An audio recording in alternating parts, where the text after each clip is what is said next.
Part 48। Hello friends, Radhe Radhe. Shri Ramchandra ji के राज्याभिषेक को सुनकर सारी प्रजा, सारा महल सब कुछ बहुत खुश हैं।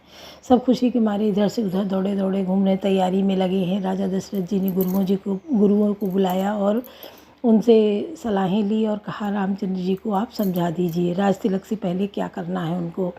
तो गुरु जी रामचंद्र जी के पास जाते हैं तो वो सीता जी सहित उन्हें सादर प्रणाम करते हैं और कहते हैं, कहिए क्या आज्ञा है। आप मुझे बुला लिए होते, आप आए तो बहुत ही हमारे लिए मंगलदायक शुभ शकुन है कि आप यहाँ पधारे हैं। तो गुरु जी कहते हैं, कल तुम्हारा राज तिलक होना है, इसलिए तुम्हें आज नियम संयम से रहना होगा, व्रत रखना होगा 12 घंटे पहले का, तब कल सुबह राज्य तिलक होगा। तो ऐसा कहकर गुरु जी चले जाते हैं राजा दशरथ जी के पास। रामचंद्र जी सोच में पड़ जाते हैं और वो सोचने लगते हैं, देखिए हमारे सनातन की शुभता, प्रसन्नता, सनातन की सोच कितनी अच्छी है। अगर किसी परिवार में अच्छे संस्कार दिए गए हैं तो इस प्रकार ज़रूर सोचेगा जैसे राम जी सोच रहे हैं कि हम चारों भाई एक साथ जन्म लिए, एक साथ पले बढ़े, खेले कूदे, एक साथ सारे संस्कार हुए, जनेऊ हुआ, मुंडन हुआ, पढ़ने गए गुरु के पास, शिक्षाएं ली, और राज तिलक बड़े होने के नाते केवल मेरा ही क्यों, ऐसा सोच रहे हैं वो। तो ये केवल सनातन में ही संभव है और किसी में नहीं, कि अपने के लिए दूसरे को ही देखना, अपना हित ना देख के दूसरे का हित देखना, लेकिन उनमें भी अपने परिवार को बचा के रखना है। किससे? कुबरी मंथरा जैसे लोगों से अपने परिवार को बचाए रखना है। बच्चों में शुरू से संस्कार देने चाहिए कि वो अपने परिवार के प्रति लगाव रहे। शुरू से उनमें भेदभाव नहीं होना चाहिए। बच्चों को आपस में एक साथ खेलने कूदने देना चाहिए, क्योंकि इतने सुंदर अयोध्या नगरी में इतने सुंदर राजा दशरथ का मतलब ही बहुत विशाल हो गया। उनके महल में एक कुबरी मंथरा दासी का प्रवेश ही बहुत कुछ हो गया। लेकिन हुआ क्या कि वो सब भगवान की लीला थी। श्री रामचंद्र जी के उनको बहुत समाज के लिए कार्य करने थे, उनको घर से निकलना था, राजमहल से निकलना था, इसलिए सरस्वती जी को माध्यम बनाकर कुबड़ी को बुद्धि फेरी गई, मंथरा की। तो उसने कैकेयी की मति फेरने के प्रयास कर रही है और उसी में लगी हुई है। सुनिए पार्ट 48। कवन सुकाज कठिन जग माही, जो नहीं हो हितात तुम पाही। राम राज अभिषेक सुनी हर्षे नर नारी, लगे सुमंगल सजन सब विधि अनुकूल विचार। कवन सुकाज कठिन जग माही, जो नहीं हो हितात तुम पाही। श्री रामचंद्र जी का राज्याभिषेक सुनकर सभी स्त्री पुरुष हृदय में हर्षित हो उठे और विधाता को अपने अनुकूल समझकर सब सुंदर मंगल साथ सजाने लगे। तब नर नाह वशिष्ठ बुलाए, राम धाम सिख देन पठाए।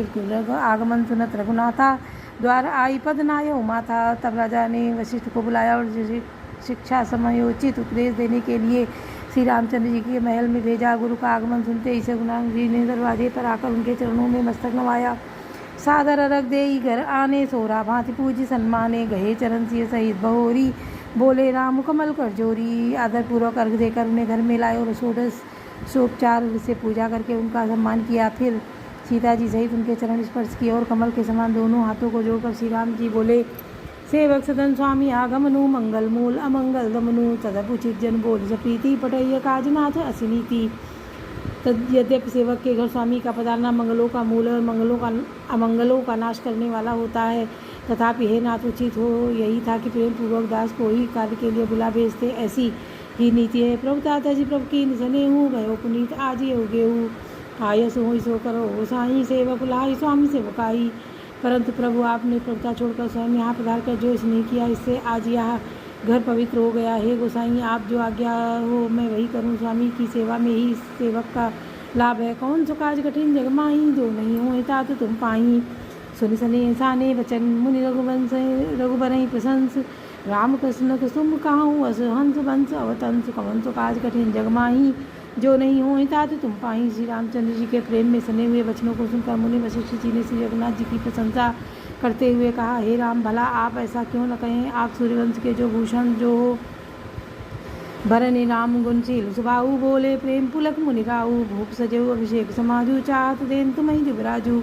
श्री रामचंद्र जी के गुणशील और स्वभाव का बखान कर मुनिराज प्रेम में पुलकित होकर बोले, श्री रामचंद्र जी, राजा दशरथ जी ने राज्याभिषेक की तैयारी की है, वे आपको युवराज पद देना चाहते हैं।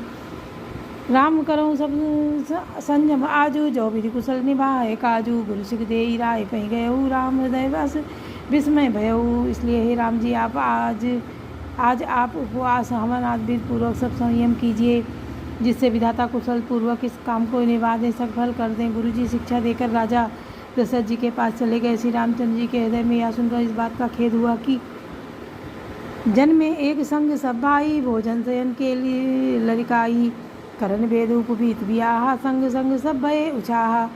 हम सब भाई एक ही साथ जन्मे, खाना सोना लड़कपन के खेल कूद तनछेदन यज्ञोपवीत और विवाह या आदि उत्सव सब साथ साथ ही हुए। विमल बंस यौवन चित एकु, बंधु सुयाई बड़ई अभिषेकु, प्रेम सप्रेम पछता प्रभु सप्रेम पछता निसुआई, हरऊ नाथ भगत मन कह कुटलाई। इस पर निर्मल वंश में यही एक अनुचित बात हो रही है कि और सब भाइयों को छोड़कर राज्याभिषेक एक बड़े का ही मेरा ही होता है। तुलसीदास जी कहते हैं कि प्रभु श्री रामचंद्र जी का यह सुंदर प्रेमपूर्ण पछतावा भक्तों के मन को कुटिलता से को हरण करे। कौन सो काज कठिन जगमाही, जो नहीं हो हिता तो तुम पाही। कई अवसर आए लखन मगन प्रेम आनंद, सन्माने प्रिय वचन कई रघुकुल कह रहो चंद। कौन सो काज कठिन जगमाही, जो नहीं हो हिता तो तुम पाही। उसी समय प्रेम और आनंद में मग्न लक्ष्मण जी आए। रघुकुल रूपी कुमुद के खिलाने वाले चंद्रमा श्री रामचंद्र जी ने प्रिय वचन कहकर उनका सम्मान किया। बाजही बाजने विविध विधाना, पुर प्रमोद नहीं जाई बखाना। भरत आगमन सकल मनामई, आवऊ बेगिनयन फल पावई। ये बहुत प्रकार से बाजे बज रहे हैं, नगर के से आनंद का वर्णन नहीं हो सकता। सब लोग भरत जी का आगमन मना रहे हैं और कह रहे हैं कि वे शीघ्र आवें और राज्याभिषेक का उत्सव देखकर नेत्रों का फल प्राप्त करें। हाट बाट घर गली यथा ही, कहीं परस्पर लोग लुगाई, कहल लगन बलि के तिकबारा, पूजें विजय विलास हमारा। बाजार रास्ते घर गली और चबूतरों पर जहाँ तहाँ पुरुष और स्त्री आपस में यही कहते हैं कि कल वह शुभ लग्न मुहूर्त कितने समय का है, जब विधाता हमारी अभिलाषा पूरी करेंगे। कनक सिंहासन सी समेता, बैठे राम होई चित चेता, सकल कहीं सब कब होइल काली, बिघन मनामई देव कुचाली। जब सीता जी सहित श्री रामचंद्र जी सुवर्ण के सिंहासन पर विराजेंगे और हमारा मन चीता होगा, मन कामना पूरी होगी। उधर तो सब यह कह रहे हैं कि कल कब होगा। उधर कुचक्र की देवता विघ्न मना रहे हैं। तिनहि सोहाई नावत बधावा, चोरही चंदिनी राति नभावा, सारद बोल विनय सुर करहीं, बारही बार पाई लय परहीं।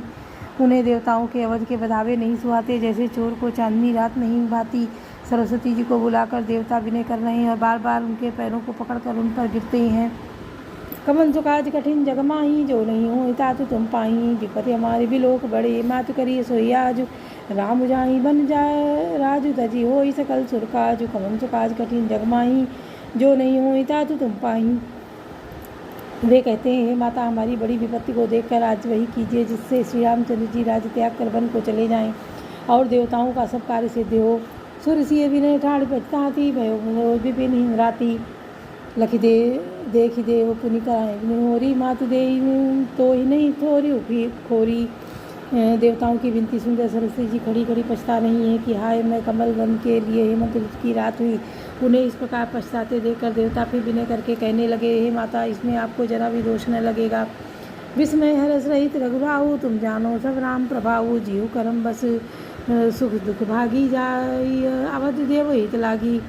श्री रघुनाथ जी विषाद और हर्ष से रहित है। आप तो श्री राम जी के सब प्रभाव को जानती ही हैं। जीव अपने कर्मवश ही सुख दुख का भागी होता है, तो देवताओं के हित के लिए आप अयोध्या जाइए।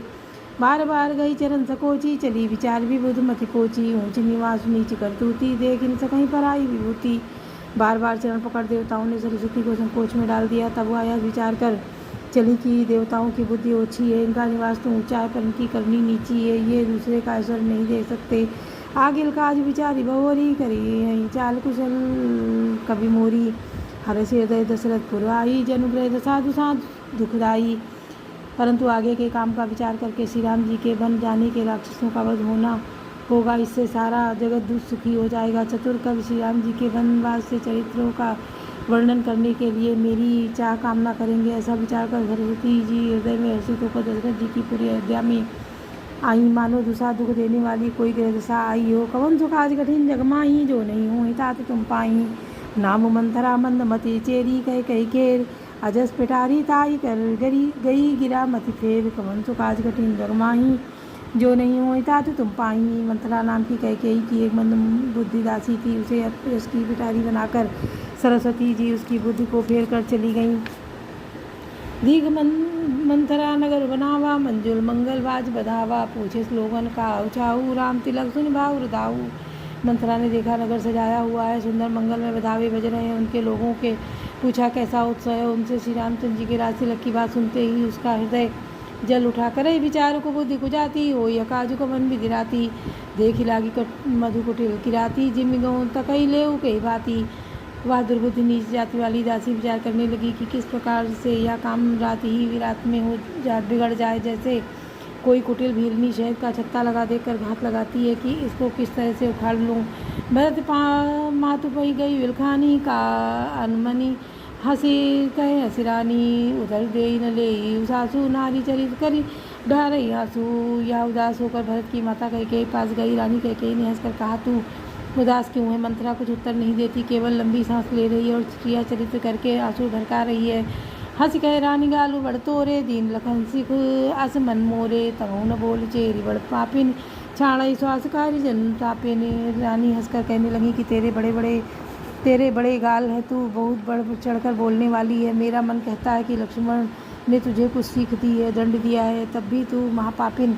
दासी कुछ भी नहीं बोलती, ऐसी लंबी सांस छोड़ रही है मानो काली नागिन फुफकार कर छोड़ रही हो।